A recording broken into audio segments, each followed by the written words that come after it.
नरेंद्र मोदी ने रविवार को तीसरी बार प्रधानमंत्री पद की शपथ ली। उनके साथ 71 अन्य मंत्रियों ने भी शपथ ली। इनमें 30 कैबिनेट, 36 राज्य मंत्री और 5 राज्य मंत्री स्वतंत्र प्रभार भी शामिल रहे।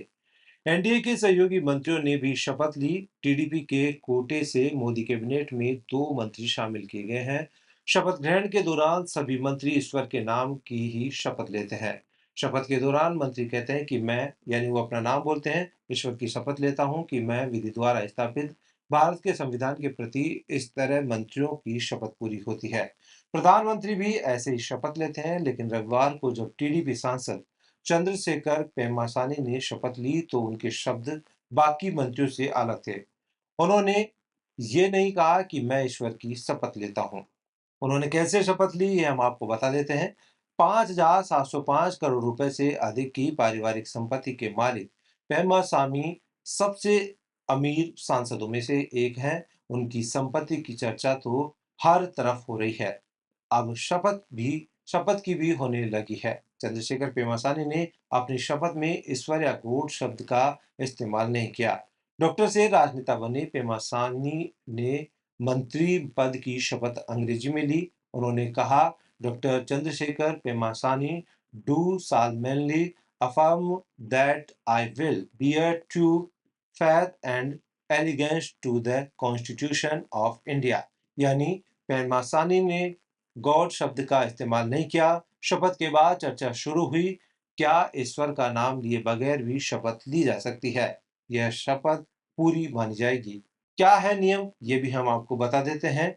सुप्रीम कोर्ट के एडवोकेट आशीष पांडे कहते हैं, संविधान में शपथ लेने के 2 तरीके बताए गए हैं। पहला, भगवान यानी गॉड के नाम पर। दूसरा, सत्यनिष्ठा के नाम पर। यहाँ तक कि कोर्ट में दाखिल होने वाली याचिका में इस्तेमाल होने वाले एफिडेविट में भी इस तरह लिखा जाता है। इस तरह सरकार के शपथ ग्रहण कार्यक्रम में दोनों में से किसी भी तरह से शपथ ली जा सकती है। यह शपथ पूरी मानी जाएगी। आमतौर पर जो लोग भगवान में आस्था नहीं रखते हैं, यानी नास्तिक होते हैं, उनके मामले में इस तरह का कदम देखने को मिलता है। कोर्ट पहुंचा था शपथ के प्रारूप का मामला। आपको बता दें कि शपथ अधिनियम 1969 के प्रावधानों के अनुसार कोई व्यक्ति न्यायालय में गवाही देते समय या न्यायालय के समक्ष हलफनामा या कोई अन्य आवेदन दाखिल करते समय या तो ईश्वर के नाम पर शपथ ले सकता है या सत्य बोलने की शपथ ले सकता है। 2017 में इससे जुड़ा मामला बॉम्बे हाई कोर्ट में भी पहुंचा था। तब शपथ में बदलाव करने के लिए अपील की गई थी। यह याचिका सुनील माने ने लगाई थी। याचिका में ईश्वर और सत्य बोलने के अलावा तीसरे विकल्प को शामिल करने की बात कही गई थी। कहा गया था कि भारत के संविधान के नाम पर शपथ लेने की अनुमति दी जाए। न्यायपीठ ने इस मामले की सुनवाई करते हुए याचिका को खारिज कर दिया था।